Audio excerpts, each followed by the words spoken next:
గురువుగారు ఇప్పుడు ఒక మనిషి ఫేమస్ అవ్వాలంటే రాత్రికి రాత్రే అయిపోతూ ఉంటారు. అలా చూసిన సన్నివేశాలు గూడా మనకి చాలా ఉన్నాయి. అదే విధంగా డౌన్‌ఫాల్ అవ్వాలంటే గూడా ఒక డే చాలు మనకి. అయితే ఆయన మాట్లాడిన తర్వాతకి చాలామంది మిలియన్ ఫాలోవర్స్ ఉన్నారాయనకి. తగ్గిపోయారు. అంటే ఆయన ఛానెలే బ్యాన్ చేద్దామన్న విధంగా కొన్ని లైవ్ కాల్స్ గూడా ఆయన మాట్లాడారనమాట. ఆడవాళ్ళు అసలు ఏ విధంగా తిడుతున్నారంటే ఆయన్ని ఇంకా మనం మాటల్లో చెప్పుకోలేము. ఛానెల్ గూడా బ్యాన్ చేయాలనే విధంగా ఉన్నారు. దాని గురించి మీరేమంటారండి? ఛానల్ బ్యాన్ చేయాలి అనంటే అంత ఈజీ కాదు. హ్మ్. ఎందుకంటే మీరు గూడా ఒక ఛానల్ నడిపేటువంటి వారు. అది మీకు కూడా తెలుసు.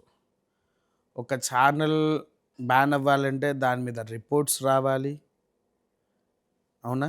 అంటే దాన్ని లైక్ పక్కన రిపోర్ట్ అనేటివి ఉంటాయి గదా! అవును. వాటిని ఎక్కువగా రావాలి. అవి ఎక్కువగా వస్తే బ్యాన్ అనేది తొందరగా అవుతది. కానీ మీరన్న ఈ డౌన్‌ఫాల్ గురించి ఒక విషయం చెప్పమంటారా?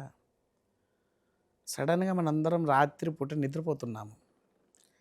నిద్రపోయే సమయంలో భూకంపం అనేది వస్తది. హ్మ్. అప్పుడేంటి పరిస్థితి? ఏ మనిషి అయినా సరే డౌన్‌ఫాల్ అవ్వడానికి ఆ ఒక్క అర సెకండు చాలు.